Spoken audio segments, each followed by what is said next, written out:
apa kabar? Sehat bukan? Pastinya masih tetap semangat mengikuti pembelajaran dari rumah. Baiklah, kita mau lanjut pelajaran kita di tema 4, hidup bersih dan sehat. Subtema 4, hidup bersih dan sehat di tempat umum. Pembelajaran 3 dan 4. Pastikan sebelum belajar kamu telah berdoa terlebih dahulu. Dayu dan Ibu berbelanja ke pasar. Dayu senang menikmati suasana pasar. Namun Dayu prihatin dengan kebersihan pasar. Pasar terlihat kotor dan becek. Ayo mengamati. Dengarkan temanmu membaca percakapan berikut. Bu, mengapa sampah dan barang bekas itu dibiarkan menumpuk? Pasar jadi kotor dan bau kan, Bu? Betul, Nak. Banyak pengguna pasar yang kurang memperhatikan kebersihan. Pasar menjadi tercemar. Pengunjung bisa saja sakit, misalnya sakit gatal pada kulit. Sudah seharusnya kita peduli pada lingkungan. Jawablah pertanyaan di bawah ini dengan benar. Yang pertama, apa isi percakapan Dayu dan Ibu? Isi percakapan Dayu dan Ibu adalah tentang situasi pasar yang kotor dan bau. Yang kedua, mengapa terjadi penumpukan sampah dan barang bekas di pasar? Hal ini terjadi karena banyak pengguna pasar yang kurang memperhatikan kebersihan. Berikutnya, jika ada orang yang membuang sampah sembarangan di pasar, apa yang akan kamu lakukan? Ya, tentu saja kamu harus menegurnya dan mengingatkannya untuk membuang sampah pada tempatnya. Yang keempat, apa yang akan kamu lakukan jika melihat sampah berserakan di pasar? Ya, kamu bisa mengutipnya dan membuangnya ke tempat sampah. Yang kelima, apa yang akan terjadi jika pasar jarang dibersihkan? Ya, jika pasar jarang dibersihkan akan terjadi tumpukan sampah dan barang bekas sehingga mengakibatkan pasar menjadi kotor dan bau. Cobalah kamu tuliskan di buku tugasmu jawaban dari kelima pertanyaan yang tadi sudah kita jawab bersama-sama. Ayo berdiskusi. Isilah teka-teki silang berikut dengan benar. Jadi di sini ada sebuah teka-teki silang, coba kita isi.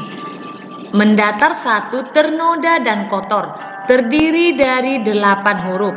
Apakah kira-kira kata yang cocok dengan makna ternoda dan kotor? Coba kamu isi dengan kata tercemar ya nak ya. Jadi 8 huruf cukup untuk tercemar. Menurun 2, berasa sangat geli pada kulit. Tadi di sini ada huruf T. Berarti jawaban menurun 2 adalah gatal. Menurun 3, berasa tidak nyaman di tubuh karena sesuatu, misalnya demam, flu dan sebagainya. Tadi di sini ada huruf A. Maka kita bisa jawab untuk soal nomor 3, yaitu kata sakit. Selanjutnya ayo membaca. Bacalah teks di bawah ini dengan nyaring. Pasar yang kotor menjadi sarang penyakit. Pasar yang kotor akan menjadi sarang penyakit. Sampah yang dibiarkan berserakan membuat lingkungan kumuh. Ketika hujan turun, tanah akan berlumpur dan becek. Jika lumpur mengenai kulit, sampah akan mengakibatkan gatal-gatal. Pasar yang kotor tentu ada penyebabnya. Pasar kotor karena kurangnya kesadaran pengguna pasar menjaga kebersihan.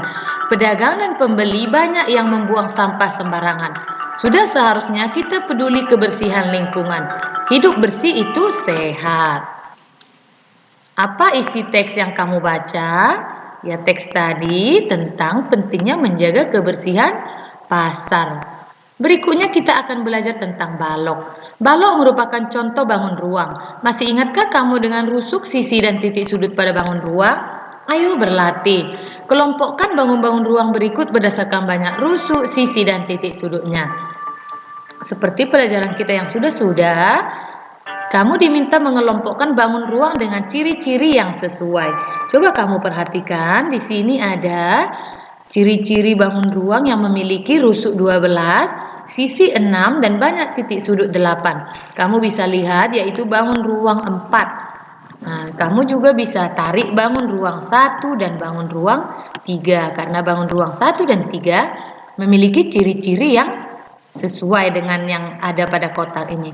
Selanjutnya banyak rusuk 9, banyak sisi 5, banyak titik sudut 6.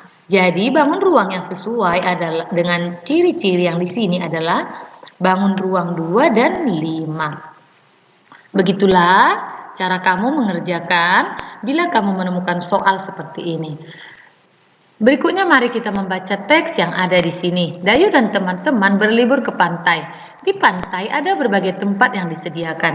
Ada tempat parkir, warung, tempat duduk, WC umum, dan ruang ganti baju dan sebagainya. Dayu dan teman-teman menuju WC umum. Ayo membaca. Bacalah teks berikut dengan nyaring. WC umum yang kotor harus dibersihkan. WC umum yang kotor banyak penyebabnya. Hal ini terjadi karena banyak pengunjung yang tidak peduli lingkungan. Banyak yang membuang sampah sembarangan. Sampah yang dibuang dapat menyumbat saluran air. Air akan menjadi tergenang. WC umum yang tersumbat harus segera dibersihkan. Sampah yang menyumbat harus disingkirkan. Lantai dan saluran airnya harus dibersihkan. Agar lebih bersih dapat digunakan pembersih lantai dan sabun. Dengan demikian WC umum akan menjadi bersih dan wangi. Pengunjung menjadi nyaman karenanya. Jadi tempat-tempat umum yang lain juga harus senantiasa dijaga kebersihannya seperti WC umum.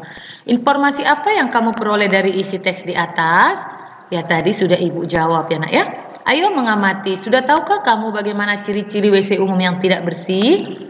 Amati gambar di bawah ini. Informasi apa yang kamu peroleh dari gambar di atas? Ya ini adalah ciri-ciri WC umum yang kotor. Bagaimana ciri-ciri WC umum yang kotor? Ya kita bisa lihat di sini. Di lantai sampah berserakan. Dindingnya berlumut, lalu air tergenang dan sepertinya juga tersumbat ya nak ya.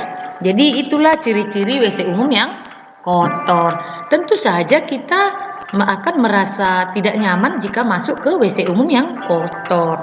Kita suka tinggal di tempat yang bersih atau mengunjungi tempat yang bersih. Maka dari itu kita harus selalu menjaga kebersihan lingkungan dimanapun kita berada. Mari kita lanjut pelajaran kita. Amati kembali gambar sabun di bawah ini. Ya, di sini ada gambar sabun. Sabun batangan berbentuk balok. Balok merupakan contoh bangun ruang. Jika disusun, balok dapat membentuk pola tertentu. Perhatikan pola susunan balok berikut. Ya, sama seperti pelajaran kita yang sudah-sudah. Kali ini kita juga akan belajar tentang pola susunan balok. Kamu bisa perhatikan polanya di sini berulang ya nak ya. Kamu bisa lihat ya nak.